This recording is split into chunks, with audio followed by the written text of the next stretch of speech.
मैं रमन कुमार आजाद स्वागत करता हूं आप सभी का अपने यूट्यूब चैनल पर। दोस्तों, आज की चर्चा का विषय है GDS2 MTS एग्जाम जो कि 2021 में गुजरात सर्कल में हुआ था। आज हम लोग उसके सॉल्यूशन को करेंगे। सबसे पहले जानते हैं आज का पहला प्रश्न। पहला प्रश्न है कि यदि कोई डाक वस्तु केवल ऐसे माल को शामिल करने के लिए संदेहास्पद पाई जाती है जो किसी अधिनियम के उल्लंघन में आयात या डाक द्वारा प्रेषित की जा रही है, तो उसे संदिग्ध के रूप में चिन्हित करके गंतव्य के कार्यालय को अग्रेसित किया जाएगा, जहां इसे की उपस्थिति में खोला जाएगा। सिंपली क्या कहने की कोशिश कर रहा है कि कोई एक ऐसा आर्टिकल है जिसमें ऐसी कोई डाक वस्तु है जो ऐसा लग रहा है कि वो डाउटफुल है, यानी कि उसे हम लोग नहीं भेज सकते हैं, लेकिन डाउटफुल है, एक्चुअल में कंफर्म नहीं है, डाउटफुल की स्थिति में है। डाउटफुल की स्थिति में इस आर्टिकल को प्राप्तकर्ता के पास में भेजा जाता है और प्राप्तकर्ता की ऑफिस में जैसे ही पहुंचता है, यहाँ से एक सूचना निकाली जाती है पोस्टमास्टर के द्वारा। पोस्टमास्टर के द्वारा एक नोटिस दिया जाएगा, किसको?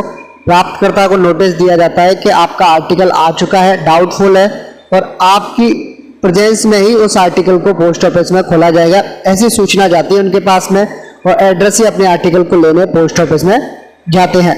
तो इस प्रश्न का जो सही आंसर होगा वो होगा पत्र पाने वाला व्यक्ति की उपस्थिति में से खोला जाएगा। ऑप्शन नंबर ए हो जाएगा इस प्रश्न के लिए सही आंसर।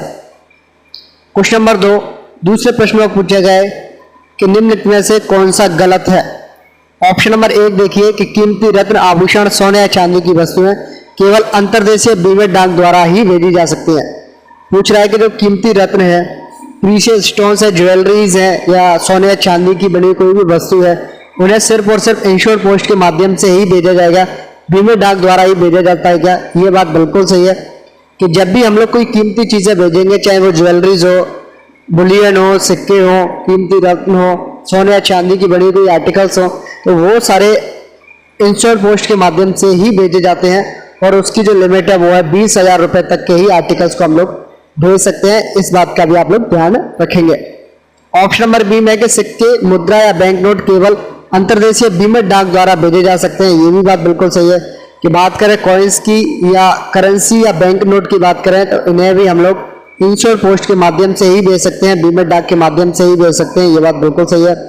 ऑप्शन नंबर सी देखें, मशीन फ्रैंक्ड लेटर बॉक्स में पोस्ट नहीं किया जाना चाहिए। ये बात भी बिल्कुल सही है कि जो मशीन फ्रैंक्ड के जो आर्टिकल्स है, यानी कि ऐसे आर्टिकल जिनमें फ्रैंकिंग मशीन की छाप है, इन्हें लेटर बॉक्स में पोस्ट करने की सलाह नहीं दी जाती है, इन्हें लेटर बॉक्स में पोस्ट नहीं करना चाहिए। अगर कोई गलती से लेटर बॉक्स में डालता है, पोस्ट करता है, तो ऐसे आर्टिकल को अनपेड आर्टिकल माना जाता है। इस बात का भी आप लोग ध्यान रखेंगे। ऑप्शन नंबर सी सही है। ऑप्शन नंबर डी देखें कि हर एक पत्र, पैकेट या पार्सल पर कम से कम 3 डाकघरों की तारीख मोहर लगी होनी चाहिए। तो इस प्रश्न के लिए जो करेक्ट ऑप्शन होगा या करेक्ट आंसर होगा वो ये होगा कि प्रत्येक पत्र या पैकेट या पार्सल पर कम से कम 2 डाकघरों की तारीख मोहर लगी हुई होनी चाहिए। इस बात का आप लोग ध्यान रखेंगे। ऑप्शन नंबर डी गलत है। इस प्रश्न के लिए सही आंसर होगा वो होगा option number D. Next question number 3, तीसरे प्रश्न में पूछा गया है कि डाकघर जो मेल संचार के माध्यम से एक लाइन पर स्थित है और कार्यालयों के लिए बैग को बिना खोले अग्रिम में प्राप्त करता है और शॉर्ट करता है, क्या कहलाता है? तो सिंपली आपसे क्या परिभाषा पूछी गई है? ये जो डेफिनेशंस है, इन डेफिनेशंस का आप लोग ध्यान रखेंगे। ये जो डेफिनेशंस है वो आप लोगों से हर बार पूछी जाती है। कौन कौन सी? एक तो ट्रांजिट ऑफिस की है, ट्रांजिट ऑफिस के बाद में ट्रांजिट सेक्शंस की है, ट्रांजिट मेल ऑफिस की है। ये जो डेफिनेशंस है वो आप लोगों से पूछी जाती है और एज इट इज जैसे किताब में लिखी हुई है, यानी कि वॉल्यूम्स में जैसा लिखा हुआ है वैसे ही आपसे पूछा जाता है। इस बात का भी आप लोग ध्यान रखेंगे। तो ये जो डेफिनेशन है वो किसकी है? ये डेफिनेशन है ट्रांजिट ऑफिस की। इस बात का आप लोग ध्यान रखें। ट्रांजिट ऑफिस में सिंपली क्या होता है कि एक ऐसी ऑफिस होती है जो कि जो डाक की जो लाइन है, डाक की लाइन से मतलब है कि एक डाक अगर यहाँ से होते हुए, इस रूट से होते हुए यहाँ तक पहुंचे, यानी कि बीच में अगर उनकी कोई ऑफिसेज है तो वहां के लिए भी डाक जा सकती है और गंतव्य उसका एक लास्ट हो, यानी कि एक टर्मिनल पॉइंट भी हो, वहां तक के लिए डाक जानी है तो उससे कहेंगे डाक की लाइन। तो एक ऐसी ऑफिस जो कि डाक की लाइन पर स्थित होती है, जो कि बैग्स को रिसीव करती है और शॉर्ट करती है, लेकिन बैगों को खोलने का काम इनका नहीं होता है। इन्हें कहते हैं ट्रांजिट ऑफिस। इस बात का ध्यान रखें। और ट्रांजिट ऑफिस का जो मेन काम है, वो मेन काम क्या है कि जो लूज बैग्स हैं, यानी कि जो बैग्स लूज है, लूज बैग्स कौन से बैग्स होते हैं? लूज बैग सिंपली वो बैग होते हैं जो कि सिंपल से बनाए जाते हैं, यानी कि वो सिंगल बनाए जाएंगे, उसके अंदर में कुछ ज्यादा आर्टिकल्स नहीं होते। जैसे टीवी एक बैग होता है ट्रांजिट बैग, इसके अंदर कई सारे बैग हो सकते हैं, लेकिन जब भी लूज बैग बनाया जाएगा तो इस लूज बैग के अंदर ऐसे कोई भी बैग्स नहीं होते हैं। तो ट्रांजिट ऑफिस का मेन काम क्या है कि लूज बैगों की संख्या को कमी करना। यह भी प्रश्न आपसे पूछा गया है।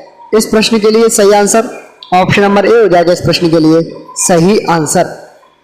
बात करें क्वेश्चन नंबर 4 की। चौथे प्रश्न में पूछा गया कि कर्तव्य की निर्धारित अवधि के पूरा होने के बाद सक्षम अधिकारियों के आदेश के तहत कर्मचारियों द्वारा किए गए कर्तव्य को क्या कहा जाता है? तो सिंपली ये भी एक डेफिनेशन है और ये डेफिनेशन है ओवर टाइम ड्यूटी की।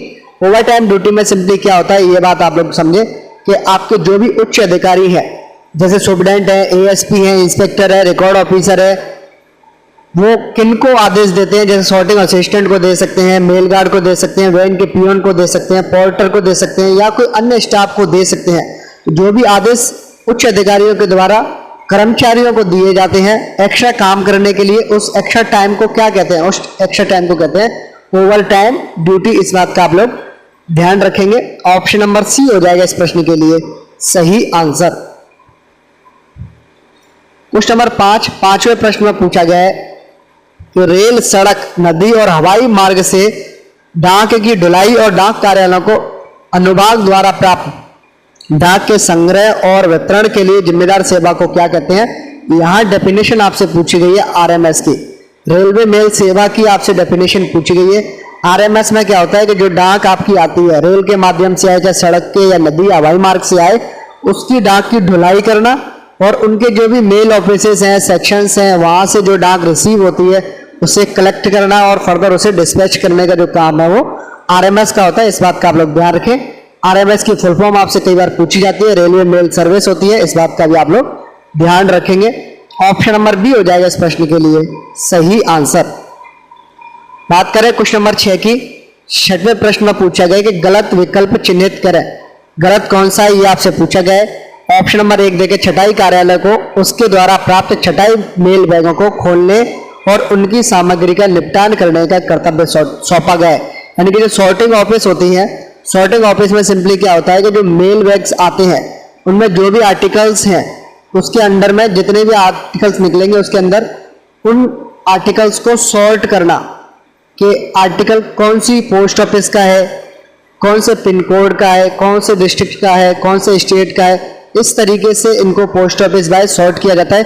पिन कोड के वाइज सॉर्ट करने का काम सॉर्टिंग ऑफिस का होता है। इस बात का ध्यान रखें। ऑप्शन नंबर ए बिल्कुल सही है। ऑप्शन नंबर बी में कि एएमपीसी का मतलब क्या है? एएमपीसी का मतलब है ऑटोमेटिक मेल प्रोसेसिंग सेंटर। यहां से आप लोग इसकी फुल फॉर्म ध्यान रखें। एएमपीसी की फुल फॉर्म है ऑटोमेटिक मेल प्रोसेसिंग सेंटर। इस बात का ध्यान रखें। इसी की एएमपीसी की फुल फॉर्म से आप लोगों को कंफ्यूज नहीं होना है। कई बार आपको ऑटोमेटिक की जगह ऑटोमेटेड देखने को मिलेगा, जो कि गलत है। इस बात का आप लोग ध्यान रखेंगे। एएमपीसी की फुल फॉर्म है ऑटोमेटिक मेल प्रोसेसिंग सेंटर। और इन सेंटरों पर क्या काम किया जाता है कि मशीन के द्वारा डाक छटाई का कार्य किया जाता है। ये बात बिल्कुल सही है कि आपके पास में एक लेटर सॉर्टिंग मशीन होती है। क्या होती है? Letter sorting machine. और एक होता है MMS, mixed mail sorter. MMS की फुल फॉर्म आप लोग ध्यान रखें, मिक्स्ड मेल सॉर्टर। इसमें सिंपली इसका आप लोग सबसे पहले इसका भी लिख लिया आप लोग, letter sorting machine. Letter sorting machine, ये फुल फॉर्म आप लोग नोट डाउन कर सकते हैं। एमएमएस का क्या मतलब है कि मिक्स्ड मेल सॉर्टर का मतलब है कि आपकी जो डाक आपकी मिक्स पड़ी हुई है उसको सॉर्ट करने का काम है। और लेटर सॉर्टिंग मशीन में क्या है? लेटर सॉर्टिंग मशीन में सिंपली काम ज्यादा नहीं होता, वहां पर मिक्स डाक नहीं होती है। लेटर सॉर्टिंग मशीन जब कोई पर्टिकुलर कोई व्यक्ति या कोई मशीन कोई पर्टिकुलर काम करती है तो उसकी इफिशियंसी यानी कि क्षमता ज्यादा होती है। और जो मिक्स काम करते हैं, एक से ज्यादा काम करते हैं, उन पर एक से ज्यादा जिम्मेदारियां होती है, चाहे वो मशीन हो चाहे इंसान हो, उनकी इफिशियंसी यानी कि क्षमता भी कम मिलती है।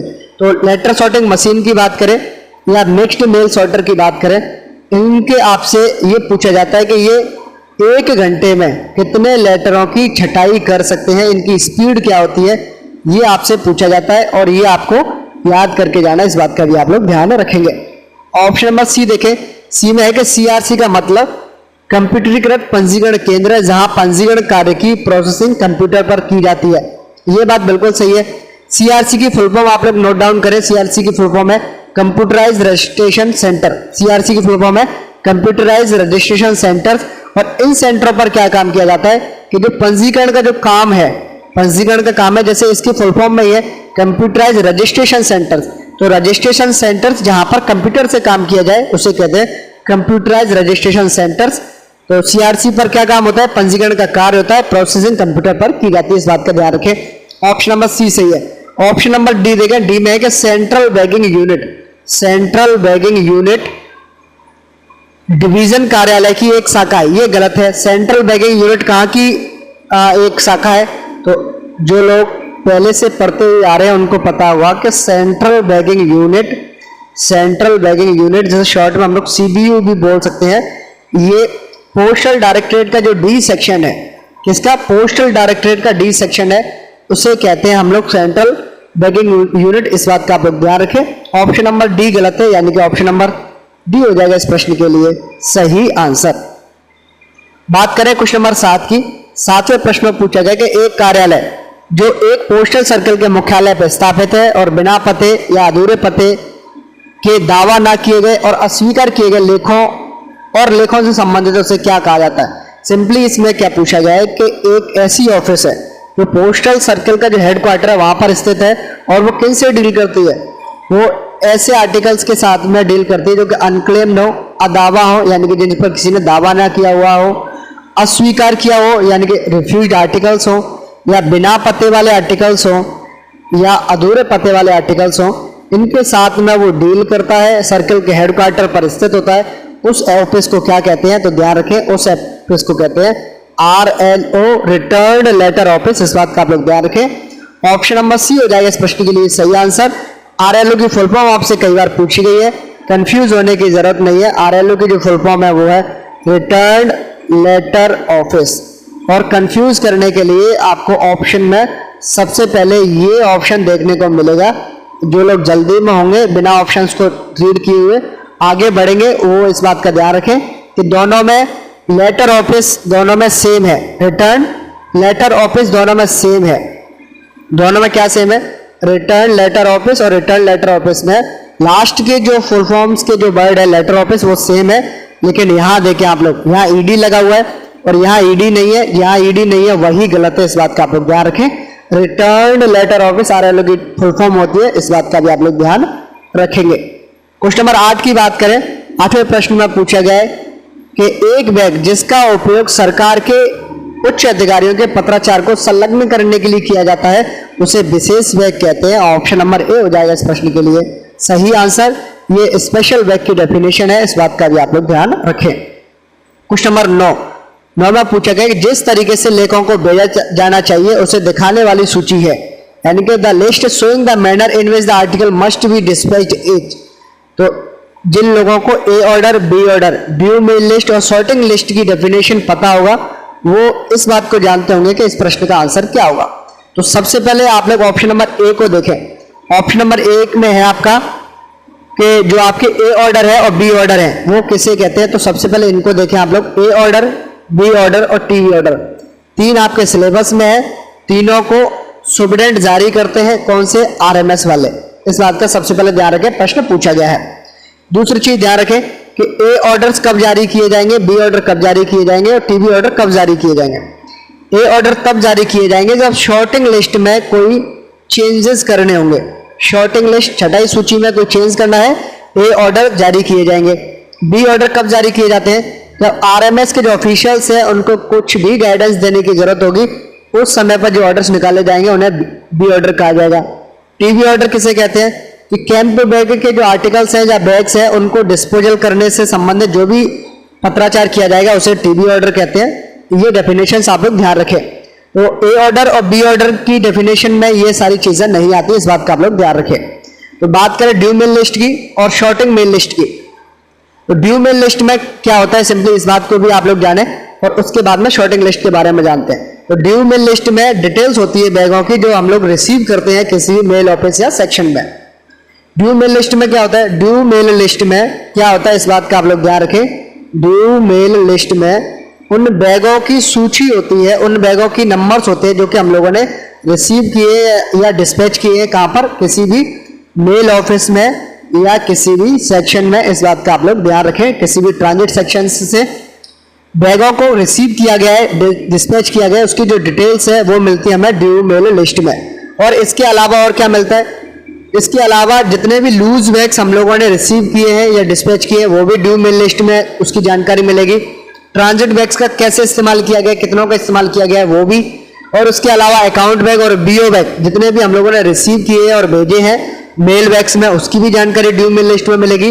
और इसके अलावा जो एसओज है जहां पर हम लोग कैश बैग को मेल बैग में भेजते हैं या रजिस्टर्ड बैग में भेजते हैं, उस संबंध में जो भी जानकारी है वो भी ड्यू मेल लिस्ट में मिलती है। तो sorting mail list, due mail list में आपका जो आंसर है वो नहीं है, इस बात का भी ध्यान रखें।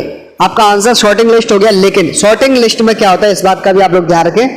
शॉर्टिंग लिस्ट में वो जितनी भी मेल बैग्स हैं और जो भी रजिस्टर्ड बैग्स बनाए गए किसी भी ऑफिस के लिए, या जितने भी पार्सल मेल के जो आर्टिकल्स हैं वो सेंड किए गए, चाहे वो डायरेक्ट किए गए हो या जिस भी तरीके से वो डिस्पैच किए जाते हैं, उसके बारे में जो बताता है। यानी कि the manner in which the article must B dispatch, यानी कि जिस तरीके से लोगों को भेजा जाना चाहिए उसे दिखाने वाली जो सूची है उसे कहते हैं शॉर्टिंग लिस्ट। यानी कि ऑप्शन नंबर डी हो जाएगा इस प्रश्न के लिए सही आंसर।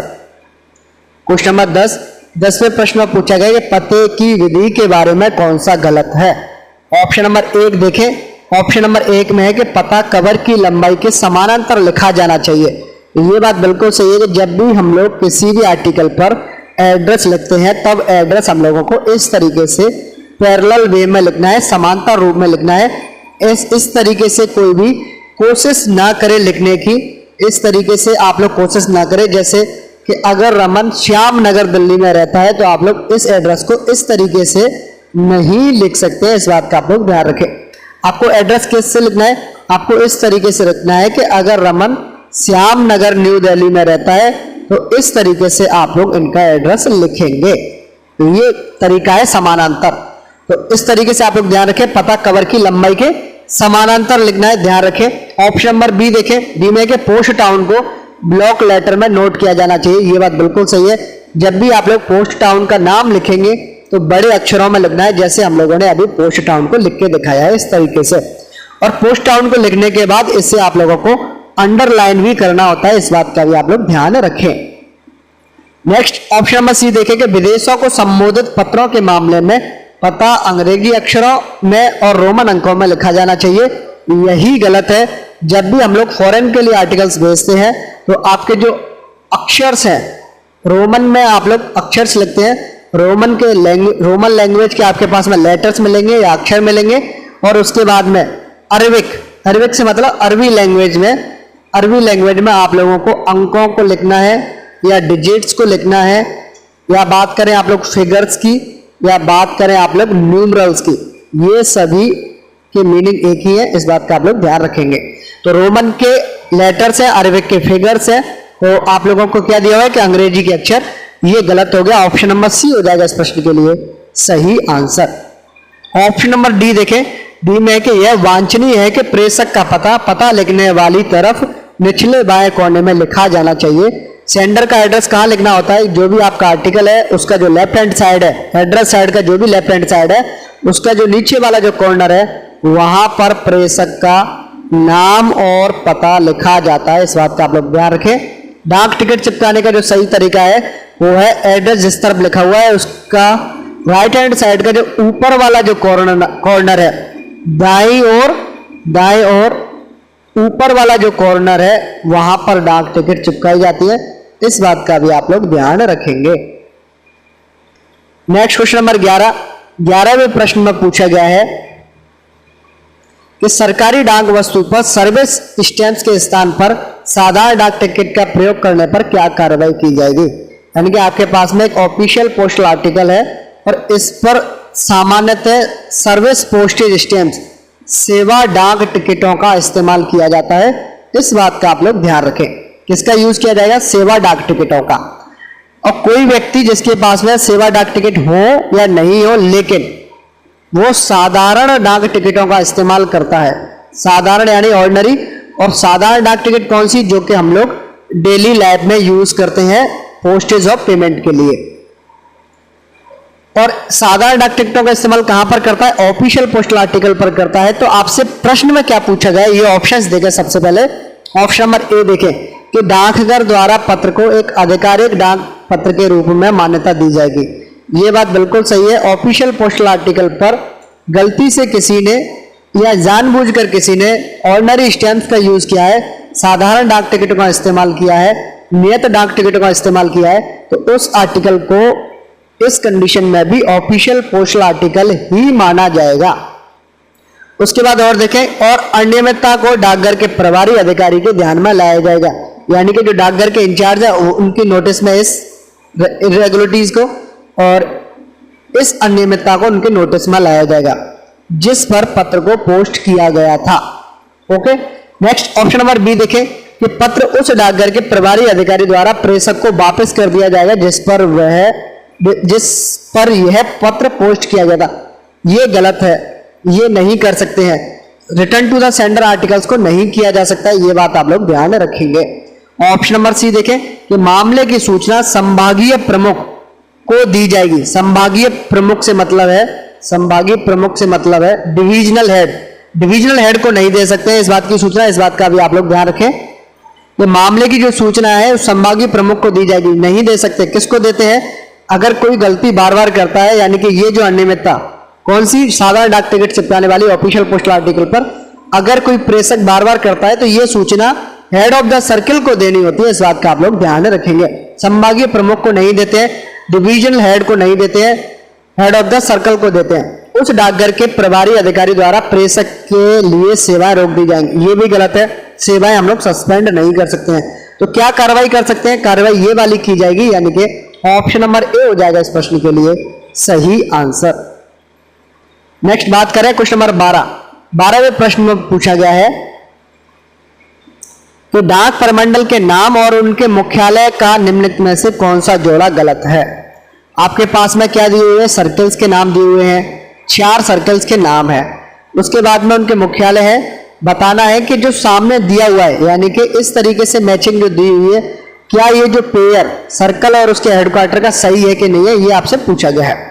सबसे पहले आप लोग ऑप्शन नंबर ए देखें। गुजरात का मुख्यालय यानी कि गुजरात सर्कल का मुख्यालय गांधीनगर में स्थित है क्या, ये बात बिल्कुल गलत है। कहां पर स्थित है, कमेंट सेक्शन में आप लोग आंसर दे सकते हैं अगर आपको पता है तो। नहीं पता है तो आप लोग याद कर लें, ऐसे प्रश्न पूछे जाते हैं। छत्तीसगढ़ सर्कल का मुख्यालय, छत्तीसगढ़ सर्कल का मुख्यालय रांची में है क्या, ये भी गलत है। छत्तीसगढ़ सर्कल का मुख्यालय रांची में स्थित नहीं है। ऑप्शन नंबर सी देखें, हरियाणा सर्कल का मुख्यालय अंबाला कैंट में स्थित है, बिल्कुल सही है। कर्नाटक सर्कल का मुख्यालय बेंगलोर में स्थित है, ये भी सही है। यानी कि आपके 1 और 2 गलत है, 3 और 4 सही है। आपसे पूछा गया गलत, यानी कि 1 और 2 गलत है, यानी कि ऑप्शन नंबर सी हो जाएगा इस प्रश्न के लिए सही आंसर। इनके सही आंसर क्या है आप लोग याद कर ले, और पता है तो कमेंट सेक्शन में लिख सकते हैं। क्वेश्चन नंबर 13वें प्रश्न में पूछा गया कि मोबाइल पोस्ट ऑफिस के संबंध में निम्नलिखित में से कौन सा गलत है। रॉन्ग स्टेटमेंट बताना है आपको, किसके संदर्भ में, मोबाइल पोस्ट ऑफिस के संदर्भ में। ऑप्शन नंबर 1 देखें कि देर से पोस्टिंग की सुविधा प्रदान करने हेतु, बिल्कुल सही है। जो मोबाइल पोस्ट ऑफिस आपकी होती है वो क्या होता है कि एक जगह से दूसरी जगह ट्रेवल करती है, और वहां पर यानी कि जैसे जो भी इनका रूट है उस रूट में जो कोई भी व्यक्ति इसमें आर्टिकल पोस्ट करना चाहता है वो पोस्ट कर सकते हैं। लेट पोस्ट भी कर सकते हैं, ये भी सुविधा उपलब्ध है। और मोबाइल पोस्ट ऑफिस रविवार के दिन, पोस्ट ऑफिस की छुट्टियों के दिन, राष्ट्रीय छुट्टियों के दिन बंद रहेंगे, ये बात बिल्कुल सही है। ऑप्शन नंबर सी देखें कि सरफेस और एयरमेल लेटर के पंजीकृत लेख, ये बात बिल्कुल सही है।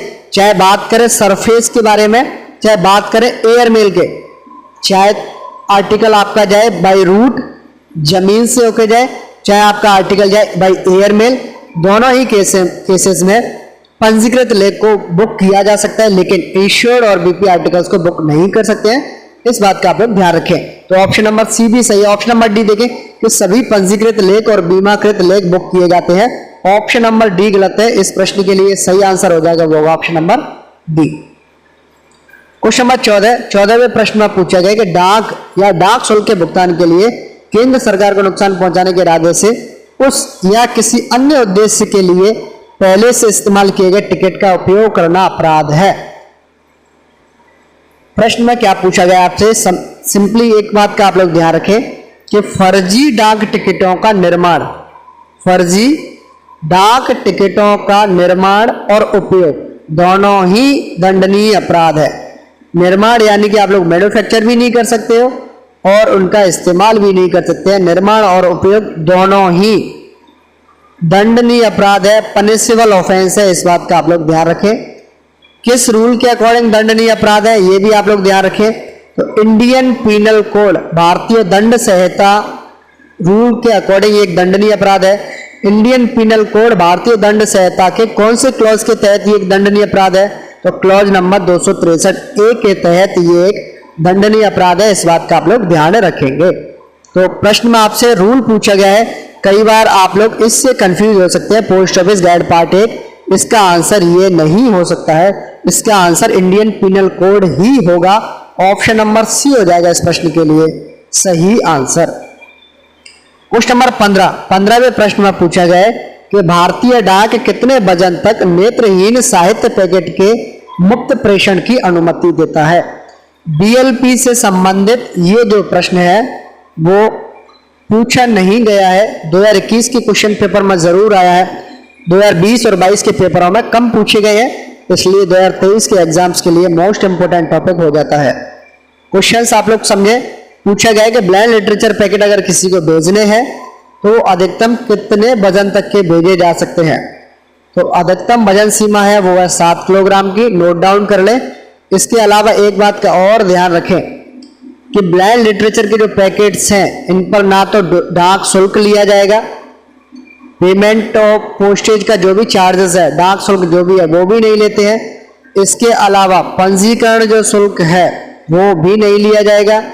इसके अलावा जो भी आप लोग रिसिप्ट लेते हो किसकी, इंक्वायरी से संबंधित जैसे AD वगैरह है, तो वो भी फ्री ऑफ कॉस्ट रहती हैं। लेकिन अगर आप लोग चाहते हैं कि आपका पार्सल, आपका ब्लाइंड लिटरेचर पैकेट कैसे जाए, हवाई माध्यम से जाए, हवाई सेवाओं का जब भी आप लोग इस्तेमाल करोगे तो हवाई सेवाओं के लिए आप लोगों को हवाई चार्जेस देने होंगे, ये बात आप लोग ध्यान रखें। ऑप्शन नंबर सी हो जाएगा इस प्रश्न के लिए सही आंसर। क्वेश्चन नंबर 16वें प्रश्न में पूछा गया निम्नलिखित में से किसके लिए पंजीकरण अनिवार्य नहीं है, यानी कि रजिस्ट्रेशन है वो कंपलसरी नहीं है। ऑप्शन नंबर 1 देखें, कोई बीमित वस्तु, तो किसी भी इंश्योर्ड आर्टिकल के लिए इस बात का आप लोग ध्यान रखें कि किसी भी आर्टिकल को बीमित करना है, इंश्योर्ड करना है तो उसका 100% पंजीकरण होगा ही होगा। इस बात का आप लोग ध्यान रखें। बिना पंजीकरण के इंश्योर करना किसी भी आर्टिकल को संभव नहीं है। ऑप्शन नंबर बी देखें, बुक और पैटर्न पैकेट, बुक और पैटर्न पैकेट को अगर आप चाहें तो पंजीकृत रूप में भी भेज सकते हैं और आप चाहें तो इसे अपंजीकृत रूप में भी भेज सकते हैं, रजिस्टर्ड और अनरजिस्टर्ड आर्टिकल के रूप में भी भेज सकते हैं। ऐसी कोई इसके लिए लिमिट्स नहीं है कि आप लोगों को इसका पंजीकरण करवाना ही होगा। सही आंसर आपके प्रश्न के लिए ऑप्शन नंबर बी हो जाएगा। नेक्स्ट आप लोग देखें ऑप्शन नंबर सी के बारे में। सी में दिया हुआ है कि किसी भी स्थान को संबोधित कोई भी पार्सल, यानी कि कोई भी पार्सल एक ऐसे एड्रेस के लिए भेजा जा रहा है जिसके लिए सीमा शुल्क घोषणा की आवश्यकता पड़ेगी, कस्टम डिक्लेरेशन की रिक्वायरमेंट होगी। तो ऐसे एड्रेस के लिए जो भी पार्सल भेजा जाएगा उसका पंजीकरण होना अनिवार्य है। इस बात का भी आप लोग ध्यान रखें। ऑप्शन नंबर डी देखें, डी में है कि कोई भी पंजीकृत लेख जो डिलीवर होने के बाद फिर से पोस्ट किया जाता है। सिंपली क्या है कि एक आर्टिकल किसी प्रेषक ने किसी प्राप्तकर्ता को भेजा, प्राप्तकर्ता का जो आर्टिकल है वो पोस्टमैन के द्वारा प्राप्तकर्ता को दे दिया गया और प्राप्तकर्ता ने इस आर्टिकल की डिलीवरी यानी कि वितरण ले लिया, सुपुर्दगी ले ली। अब इस आर्टिकल को उसने खोला, फाड़ा, खोलने के बाद में अगर वो चाहते हैं कि इस आर्टिकल को फिर से पोस्ट करना चाहते हैं ऑफिस में, इस ऑफिस में या इसके अलावा किसी अन्य ऑफिस में भी अगर वो पोस्ट करना चाहेंगे खोलने के बाद में, तो 100% रूप से उसका पंजीकृत होना अनिवार्य होगा अगर आर्टिकल पंजीकृत था तो। यानी कि अगर पहले से आर्टिकल पंजीकृत था, रजिस्टर्ड था, तो उस केस में भी आपको दोबारा पोस्ट करेंगे तो पंजीकरण करवाना अनिवार्य होगा। अगर पहले आर्टिकल अपंजीकृत होता, अनरजिस्टर्ड होता, तो जरूरी नहीं था कि आप लोगों को इस बार रजिस्ट्रेशन करवाना पड़े, आप लोग इसे अनरजिस्टर्ड भी भेज सकते थे। लेकिन पूछा गया है कि कोई भी पंजीकृत लेख जो डिलीवर्ड होने के बाद पंजीकृत लेख है तो उसका पंजीकरण अनिवार्य हो जाएगा, इस बात का भी आप लोग ध्यान रखेंगे। क्वेश्चन नंबर 17 में पूछा गया कि पोस्ट कार्ड निर्धारित आकार के कार्ड पर एक खुला संचार है, पोस्ट कार्ड के लिए निर्धारित आयाम क्या है। तो सबसे पहले पोस्ट कार्ड की डेफिनेशन, ये पोस्ट कार्ड क्या है, तो ये एक निश्चित निर्धारित आकार के कार्ड पर एक ओपन कम्युनिकेशन है, इस बात का ध्यान रखें। पोस्ट कार्ड के लिए जो आयाम्स हैं, जो डायमेंशंस हैं लंबाई और चौड़ाई के, वो है 14 × 9 सेंटीमीटर, यानी कि ऑप्शन नंबर ए हो जाएगा इस प्रश्न के लिए सही आंसर। क्वेश्चन नंबर 18वें प्रश्न में पूछा गया है कि पार्सल पत्र और पैकेट अंतर्देशीय डाक द्वारा मूल्यदेय डाक वस्तु के रूप में प्रेषित किए जा सकते हैं, बशर्ते कि ऐसी वस्तुओं में शामिल ना हो। तो आपका कोई भी आर्टिकल पार्सल, लेटर और पैकेट्स के रूप में भेजे जा सकते हैं, यानी कि आपके जो भी पार्सल्स हैं, पैकेट्स हैं या पत्र हैं, उनको बीपीपी के रूप में भेजा जा सकता है, वैल्यू पेबल पोस्टल आर्टिकल के रूप में भेजा जा सकता है। लेकिन अगर इसमें कूपन या टिकट शामिल हुए तो इनको हम लोग बीपीपी के रूप में नहीं भेज सकते हैं। बीमा की नीतियों से मतलब है कि पॉलिसीज ऑफ इंश्योरेंस, इन्हें हम लोग भेज सकते हैं, कूपन और टिकट को नहीं भेज सकते हैं। ऑप्शन नंबर डी हो जाएगा इस प्रश्न के लिए सही आंसर। क्वेश्चन नंबर 19वें प्रश्न में पूछा गया है पीएलआई की परिवर्तनीय संपूर्ण जीवन बीमा योजना को इस रूप में भी जाना जाता है। आपसे कई बार हम लोगों ने बताया हुआ है कि पीएलआई का पूरा नाम पोस्ट लाइफ इंश्योरेंस, इसकी शुरुआत 1 फरवरी 1884 को हुई थी। इसमें टोटल 6 प्रकार की पॉलिसीज हैं और 6 प्रकार की पॉलिसीज के नाम और उनके दूसरे नाम यानी कि उपनामों को भी आप लोग याद रखेंगे। इसका भी ध्यान रखें कि पीएलआई पॉलिसी न्यूनतम 20,000 रुपए से और अधिकतम 50 लाख रुपए तक की दी जा सकती है। इन सारी चीजों का आप लोग ध्यान रखेंगे, प्रश्न पूछे गए हैं। तो प्रश्न यहाँ क्या पूछा गया, उपनाम से प्रश्न पूछा गया, यानी कि जो आपकी convertible whole life assurance plan है पीएलआई का, जिसे शॉर्ट में CWLA भी कहते हैं, उसका दूसरा नाम क्या है ये आपसे पूछा गया है। तो कन्वर्टेबल होल लाइफ एश्योरेंस का दूसरा नाम है वो है सुविधा, इस बात का आप लोग ध्यान रखें। ऑप्शन नंबर बी हो जाएगा इस प्रश्न के लिए सही आंसर। एक बार आप लोग शॉर्ट फॉर्म में सारी चीजों को लिख लें कि सबसे पहले है होल लाइफ एश्योरेंस पॉलिसी, इसका दूसरा नाम क्या है, इसका दूसरा नाम है सुरक्षा। दूसरी पॉलिसीज है convertible whole life assurance policies, इसका दूसरा नाम क्या है, इसका दूसरा नाम है सुविधा। तीसरी पॉलिसी ध्यान रखें, तीसरी है एंडोमेंट एश्योरेंस, इसका दूसरा नाम क्या है, इसका दूसरा नाम है संतोष। चौथा ध्यान रखें आप लोग, चौथा है एंटीसिपेटेड एंडोमेंट एश्योरेंस पॉलिसी, इसका दूसरा नाम है सुमंगल या मनी बैक पॉलिसी के नाम से भी इसे जानते हैं। और पांचवा है जॉइंट लाइफ एश्योरेंस, जिसे युगल सुरक्षा के दूसरे नाम से भी जाना जाता है। और लास्ट है चिल्ड्रन पॉलिसी, जिसका दूसरा नाम है बाल जीवन बीमा। तो इन सारी चीजों को आप लोग नोट डाउन कर लें, प्रश्न आपसे पूछा जा सकता है।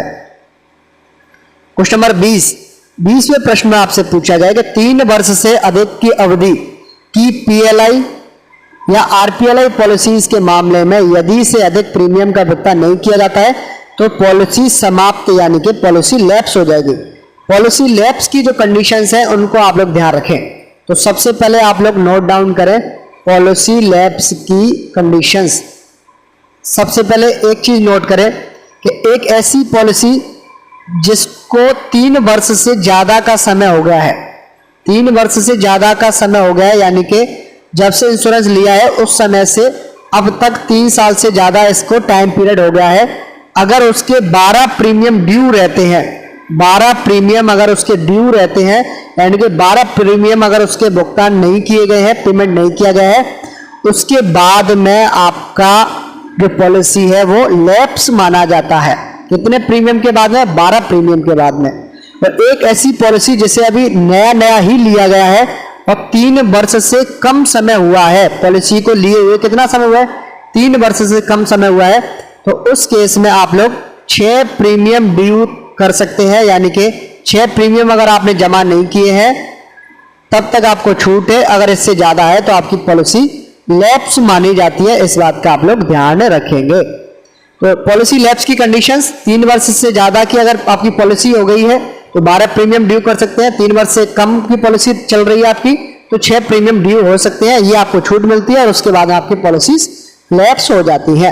प्रश्न में पूछा गया 3 वर्ष से अधिक की, तो 3 वर्ष से अधिक की पीएलआई हो चाहे आरपीएलआई हो, उसको 12 प्रीमियम मिल सकते हैं, 12 प्रीमियम ड्यू हो सकते हैं और उसके बाद में ज्यादा समय होगा, 12 प्रीमियम से जैसे ही ज्यादा समय होगा पॉलिसी आपकी लैप्स मानी जाएगी।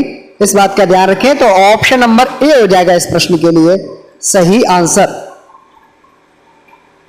क्वेश्चन नंबर 21वें प्रश्न में पूछा गया कि एक पार्सल की अधिकतम वजन सीमा क्या है यदि इसे किसी शाखा डाकघर में पोस्ट किया गया है या संबोधित किया गया है।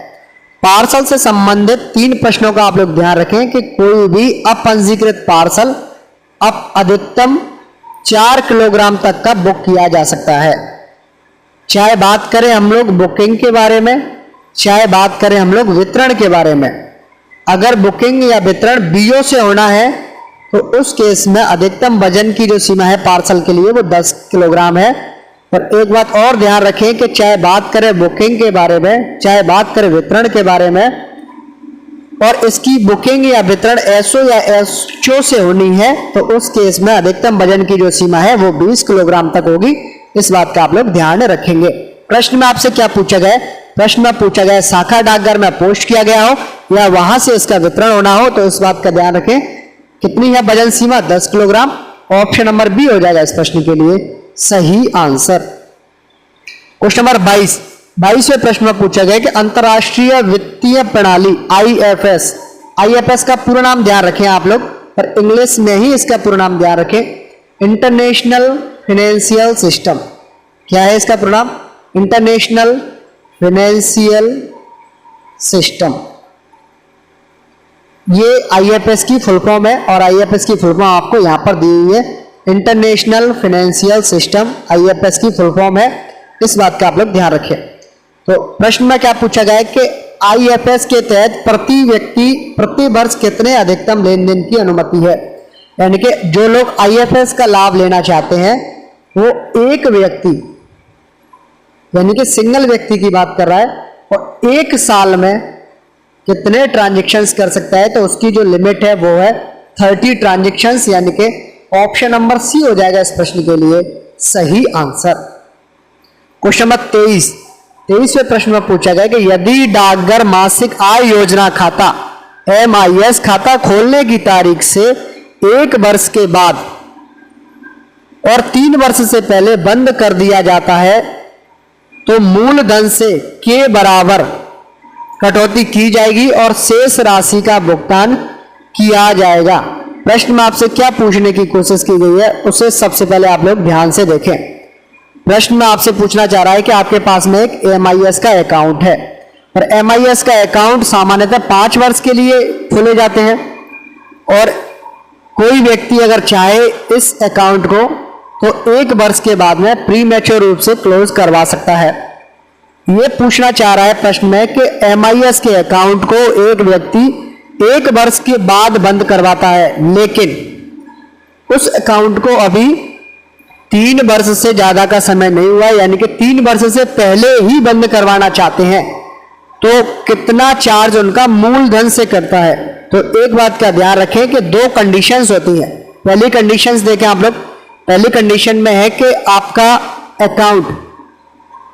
अकाउंट ओपनिंग की तारीख के 1 साल बाद और 3 साल से पहले, 1 साल के बाद में और 3 साल से पहले अगर बंद होगा तब मूलधन में से 2% काटा जाएगा। तो अगर आपका खाता 3 साल के बाद में बंद होगा और 5 साल से पहले यानी कि मैच्योरिटी से पहले बंद होगा तो उस केस में आपके मूलधन का 1% काटा जाता है। ये दोनों कंडीशंस आप लोग नोट डाउन कर ले। फिर से समझने की कोशिश करें कि आपका MIS का खाता 5 साल के लिए खोला जाता है। प्री मैच्योर रूप से आप लोग इसे 1 साल के बाद में बंद करवा सकते हैं, लेकिन कोई व्यक्ति ये चाहता है कि उसका जो खाता है वो 1 साल के बाद बंद हो, लेकिन उसके खाते को 3 साल पूरी नहीं हुई हो या 3 साल से पहले ही बंद करवाना चाहते हैं। बस जैसे 2 साल 11 महीने, 2 साल या 1 साल 10 महीने, किसी भी कंडीशन में बंद करवाना चाहते हैं 3 साल से पहले, तो उनके मूलधन से 2% काटा जाता है। और अगर उनका खाता 3 साल चल गया है, 3 साल रन कर लिया, डिपॉजिट्स हो गई, यानी कि उनका जो इंटरेस्ट है उन्होंने 3 साल तक ले लिया और उसके बाद में बंद करवाना चाहते हैं, लेकिन मैच्योरिटी से पहले ही बंद करवाना चाहते हैं, 5 साल से पहले ही बंद करवाना चाहते हैं, तो उस केस में मूलधन में से 1% काटा जाता है। इसकी कटौती क्यों की जाती है, ये बात अगर आपको समझनी है तो एक बात का ध्यान रखें कि भले ही बात करें हम लोग MIS के बारे में, चाहे हम लोग बात करें सीनियर सिटीजन सेविंग स्कीम के बारे में, तो इसमें जो पैसा है वो एक साथ हम लोग जमा करते हैं, यानी कि फिक्स डिपॉजिट करते हैं TD की तरह। एक बार में जमा कर दिया। और MIS में आपको मंथली ब्याज मिलती है, यानी कि FD में या TD अकाउंट्स में क्या होता है कि आप लोगों ने 1 लाख जमा कराया 1 साल के लिए, तो 1 साल बाद में आपको पूरा पैसा मिलेगा ब्याज सहित। लेकिन MIS में क्या होता है कि अगर आप लोगों ने 1 लाख रुपया जमा करवाया तो हर महीने कुछ अमाउंट, जितनी भी इंटरेस्ट रेट चल रही है उसके अकॉर्डिंग जितना भी अमाउंट है वो हर महीने SV खाते में जाएगा, सेविंग खाते में जाता है, और वहां से आप लोग विड्रॉल कर सकते हैं। यानी कि आपको 5 साल के बाद में MIS के केस में कितना पैसा मिलेगा, 1 लाख रुपया मिलेगा और हर महीने आपको ब्याज मिलती है। सेम सीनियर सिटीजन में क्या होता है, क्वार्टरली रूप से मतलब हर 3 महीने में आपका पैसा ब्याज के रूप में आपके खाते में जमा हो जाता है SV खाते में। जितना भी आप लोग, जैसे 1 लाख किसी ने सीनियर सिटीजन करवाइए तो 1 लाख रुपए आपको 5 साल के बाद मिल जाएगा, लेकिन आपका जो भी ब्याज है वो हर 3 महीने में आपके SV खाते में जाएगा और आप लोग क्वार्टरली रूप से अपने पैसे को ले सकते हैं। तो क्योंकि हम लोग इंटरेस्ट साथ के साथ में देते हैं, इसीलिए प्री मैच्योर के समय पर कई जगह पर 2%, किसी कंडीशन में 1%, और सीनियर सिटीजन के केस में कई जगह पर 1.5%, तो कई जगह पर 1% की कटौती की जाती है। वो इसीलिए की जाती है, इस बात का आप लोग ध्यान रखेंगे। तो अब प्रश्न देखें, प्रश्न में क्या है, प्रश्न में है कि 1 साल के बाद में 3 वर्ष से पहले तो कितना कटेगा मूलधन से 2% अमाउंट कटेगा। ऑप्शन नंबर ए हो जाएगा इस प्रश्न के लिए सही आंसर।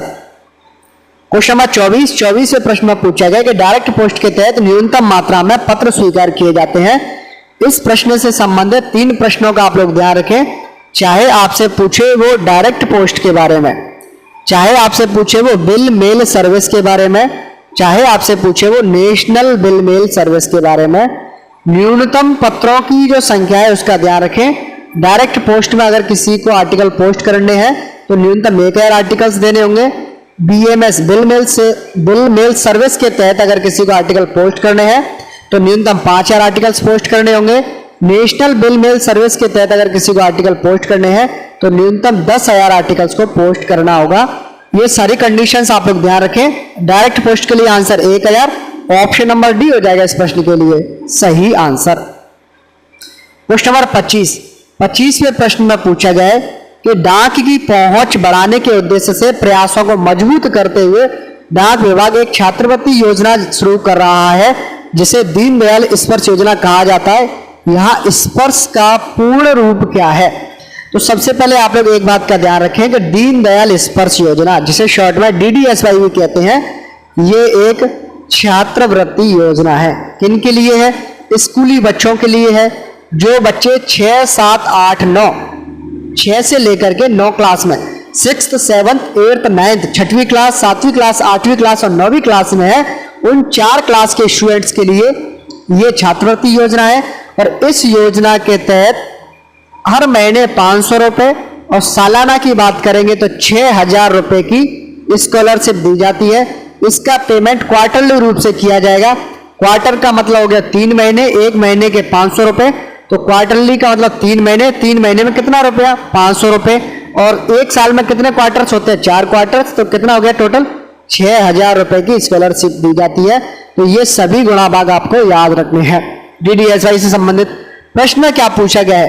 प्रश्न में पूछा गया है कि जो स्पर्श हम लोग यूज करते हैं ना डीडीएसवाई में, दीनदयाल स्पर्श जो शब्द है बीच में, दीनदयाल स्पर्श योजना जो हम लोग लिखते हैं डीडीएसवाई, तो दीनदयाल इसका पूरा नाम हो गया, इसका नाम हो गया योजना, एस का जो पूरा नाम है स्पर्श, इस स्पर्श की फुल फॉर्म पूछी गई है जिसे हम लोग इंग्लिश में याद रखेंगे, इस बात का ध्यान रखें। स्पर्श की फुल फॉर्म क्या होगी, इस बात का ध्यान रखें। स्पर्श की फुल फॉर्म में सबसे पहले स्कॉलरशिप है, तो स्कॉलरशिप यहां भी है, यहां भी है, यहां भी है, यहां भी है, चारों ऑप्शन है स्कॉलरशिप से। फिर इसके बाद में स्पर्श की फुल फॉर्म है स्कॉलरशिप फॉर प्रमोशन, तो स्कॉलरशिप फॉर प्रमोशन का मतलब है ऑप्शन नंबर सी खत्म और ऑप्शन नंबर डी भी खत्म। अब देखें ऑप्शन नंबर ए और सी की कंपटीशन। स्पर्श की फुल फॉर्म है scholarship for promotion of aptitude and research in stems as a hobby. Aptitude कहां पर है? ऑप्शन नंबर सी में है और यहां एडवांसमेंट है, यही यहां पर मिस्टेक है। उसके बाद में रिसर्च यहां भी है, रिसर्च यहां भी है, इन a stems as a hobby, तो सेम है पूरा। क्या अंतर है ऑप्शन नंबर ए और सी में? एप्टीट्यूड और एडवांसमेंट का।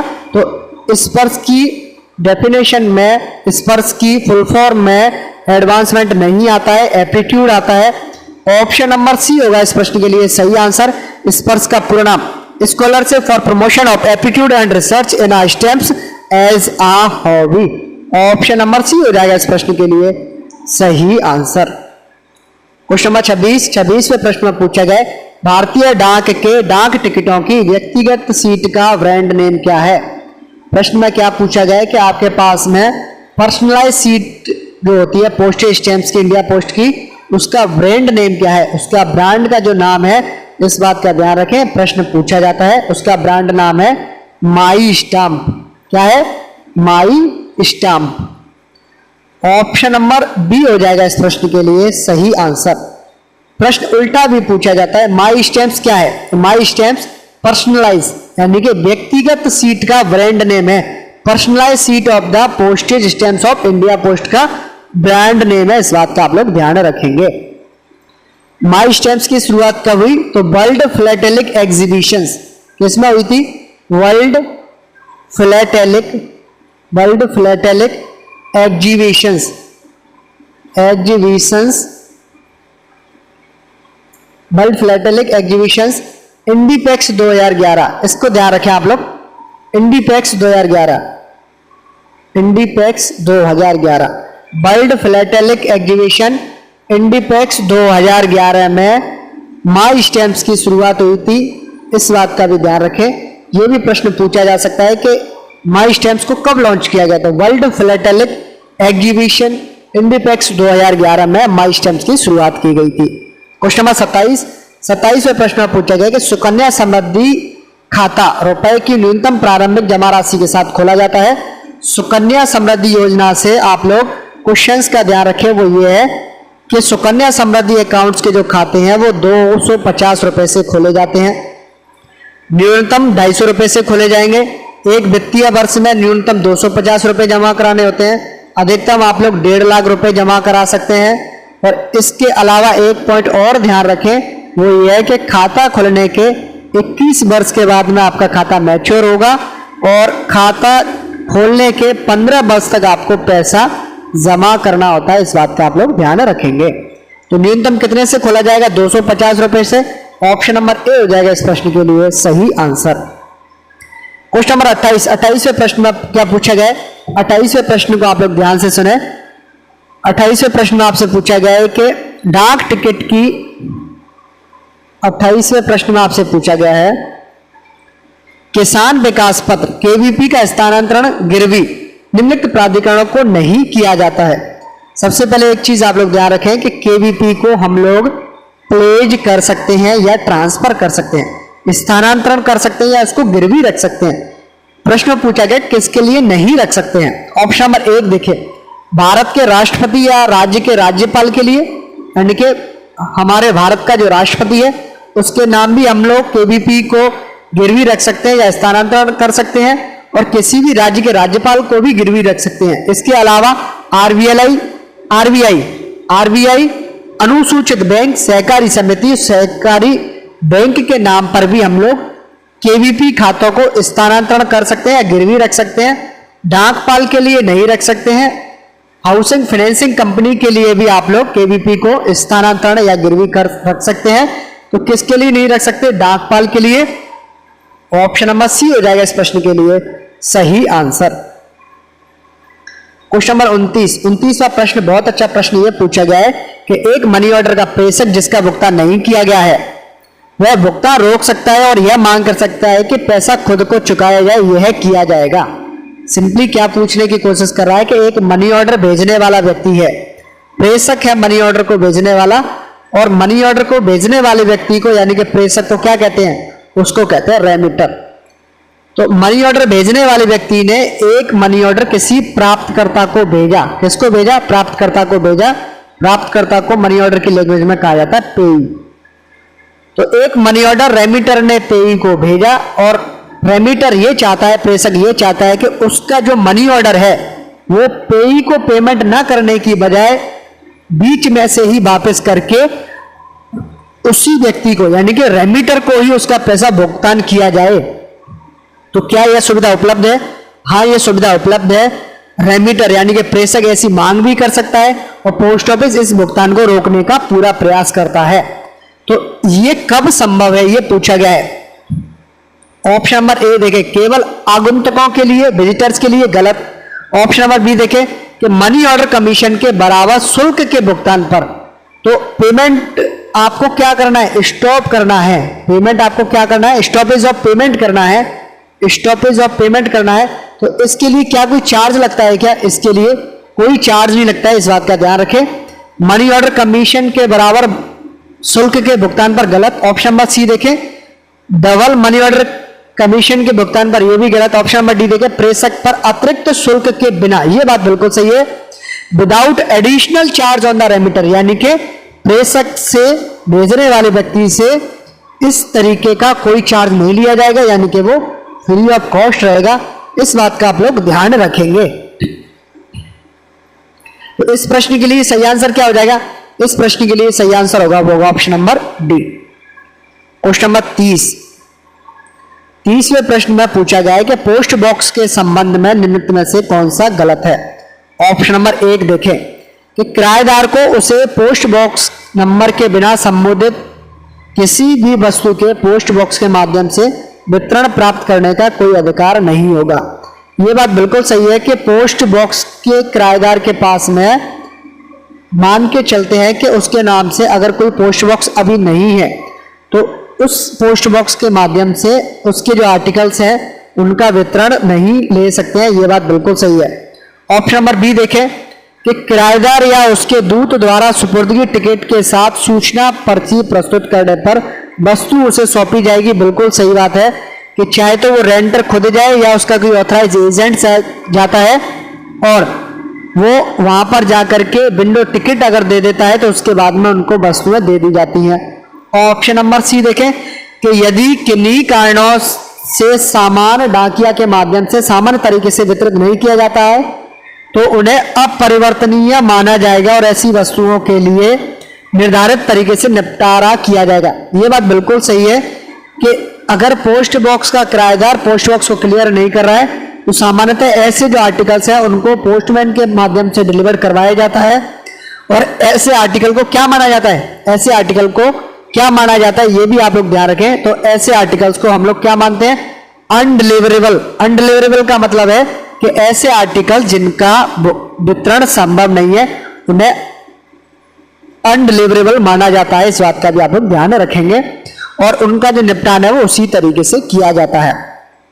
ऑप्शन नंबर डी देखें कि यदि किसी पोस्ट बॉक्स का किराएदार 1 महीने के लिए इसे साफ नहीं करता, क्लियर नहीं करता, ये गलत है। 1 महीने के लिए साफ नहीं करता है तो उसे पोस्ट मास्टर द्वारा पंजीकृत डाक द्वारा एक नोटिस भेजा जाएगा जिसमें उसे इससे खाली करने की आवश्यकता होगी। ये बात बिल्कुल गलत है कि पोस्ट बॉक्स का किराएदार अगर 1 सप्ताह तक, 1 वीक तक अगर अपने पोस्ट बॉक्स को क्लियर नहीं करता है तो इस संबंध में पोस्ट मास्टर के द्वारा रजिस्टर पोस्ट के माध्यम से उनको सूचना दी जाती है और कहा जाता है कि आप लोग अपने पोस्ट बॉक्स को क्लियर करो। तो 1 महीने का यहाँ समय नहीं मिलता है। कितना समय मिलता है? उनका समय मिलता है 1 सप्ताह का। इस बात का ध्यान रखें। ऑप्शन नंबर डी गलत है। इस प्रश्न के लिए सही आंसर हो जाएगा ऑप्शन नंबर डी। और इसी के साथ इस वीडियो को करता हूं मैं एंड। ये है अंत इस वीडियो का। धन्यवाद।